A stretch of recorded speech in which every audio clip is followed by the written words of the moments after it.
Live from National Conference, Hiltbrand Director Retreat, and we have a very special treat for you. First of all, we're going to all pan the room and say hello. Woo!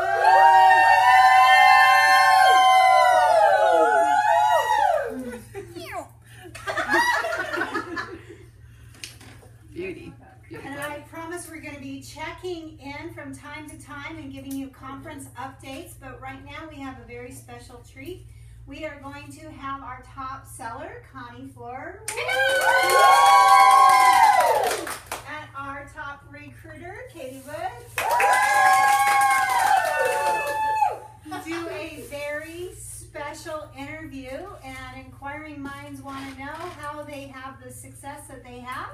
And so they're going to do a little portion for us, and hopefully we can have some questions on the Hiltbrand National page if you have any, and we'll try to get answers to you right away. So go Connie, go Katie. All right, so Katie, I'm going to start out first, and I have a few questions for you in regards to your recruiting. Okay, so why do you choose to offer the business to other people, and do you have to be pushy? Why do I choose? Okay, so I choose it for a number of reasons. I choose it because it helps everybody. It helps me get what I have out of the business. It's helped us go on free vacations. It's helped with finances around the home. It's helped pamper my entire kitchen, and why would you not want to offer that to everybody else? On top of that, when you do choose to add people to your team, that's more points towards the free trips. So there's a number of reasons, and then when you have more people on your team, it's less points for the free trips, and as soon as you go on one trip with Pampered Chef, you'll want them all. Okay. And no, I don't have to be pushy at all. Okay. So, what benefits are there to a consultant who does recruit? Okay, so from what I said a little bit earlier, branching off of that, it's points towards trips. It's getting more ranks with the Pampered Chef, and that adds to your paycheck. And Pampered Chef just gives us so much for sharing the business that, to me, it's just second nature to offer that to people, because when you help other people, it helps you too. Okay. So how do you offer the business to your hosts before your shows, during your shows, and after your shows? Yes, all three. I do all three. The minute I get on the phone with them or I'm talking to them at the show, I mention that had they ever thought of making more money? Would they like extra money? What would they use it for? And I tell them that, you know, we have your show booked. Now, what sounds better to you? Making the money and getting the free stuff, or just getting the free stuff? Because I will come and I will do your show for you, and it's up to you. You know, and then I always tell them something you need to know about me. This is like usually what I say verbatim. Something that you need to know about me right off the bat is I will always do the best thing for you. That to me is offering you the host benefits and the paycheck. You know, and so when they tell me no or not right now, or thank you, not right now, I say that's fine, and I'm not going to push you, but I will be offering it again. So just think about it, and while we're going through this, if you change your mind, or when you change your mind, let me know. And if you have any questions, I'm an open book. I'll answer anything. Okay, so how do you talk about the business at your shows? I have the binder with the clear pages in it, and I have pictures of the kits in it, and I have pictures of the incentive trips in it, and I tell them ahead of time in front of everybody. Now, while I'm going through this, if you think at any point, her job looks pretty easy, I can do that, let me know, because I'm going to be offering this to you at the end of the show. And then at the end of it, I tell people, now I realize you're all sitting there and looking at me going, this lady just stood there and ran her mouth the entire show, and she's getting paid for this. You know, and also, who did the cooking? You guys did, because of my guests do the cooking at the shows.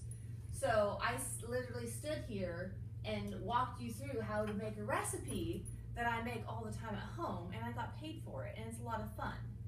So I always offer it, and then when we do the one-on-one checkout, always offering it again personally. Okay. To them. All right. All right, so then I have 3 questions for you then too, and then we're Okay. gonna open it up for other questions. Mhm. So, did you set a goal to achieve the sales that you did this year, and did you track them each month?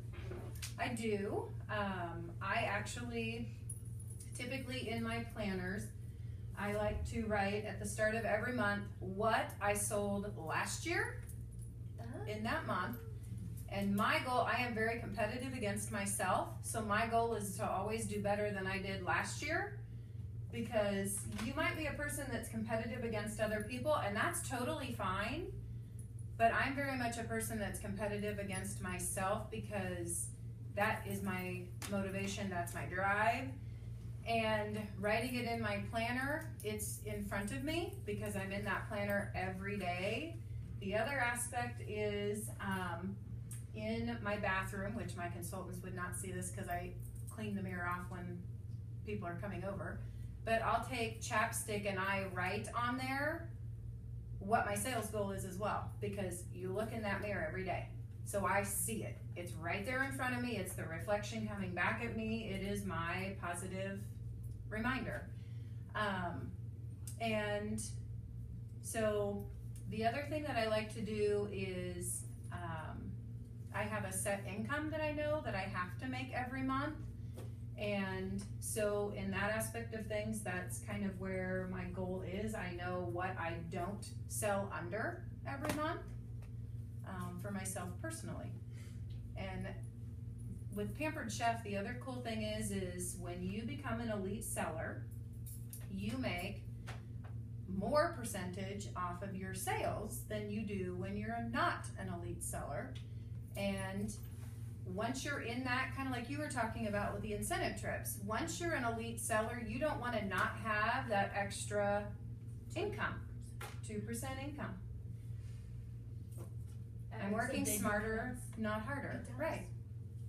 It is motivating. So, and I'll say Lisa's a wonderful aspect of it. I mean, Lisa's been an elite seller on our team, and you know, is it fun to not have that elite seller paycheck? No. I mean, that's like telling somebody, okay, I'm going to give you this raise, but now I'm going to take it back. Well, I don't want that to happen. I want that income, and I want it all the time.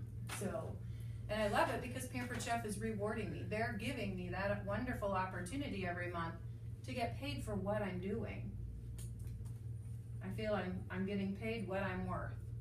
So, you know, I work harder, I get paid more. Right. Cool. All right.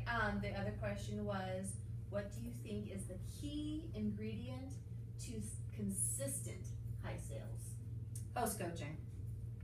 You have to connect with your hostesses to be able to have high sales. If you don't connect with your hostess is going to think you're that consultant coming in to make money. You are not there to help them, but you are there to make money. When you connect with that hostess, the hostess knows that you are there to help them, to benefit them. A lot of my close best friends are my hostesses. So as you build that relationship, I like my hostess to feel comfortable, 1, with me coming into their home, 2, to know that I'm going to provide a good service. I promise I am not going to do a bad show. And 3, my goal with that hostess is to have $1,000 show, not any less. I talk about getting 215 for free, and I talk about getting 5 anythings half price. I don't talk anything lower than that, especially if it's double free month too. Oh, absolutely. Okay, and so what is a key product that you sell that really helps to increase your sales, and how do you sell it? Many of you would know, before I would always say the deep covered baker set.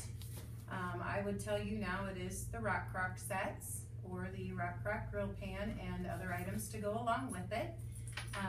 Those are my biggest ones. To kind of pick one individually, that's hard, just because that and the grill pans with the grill presses.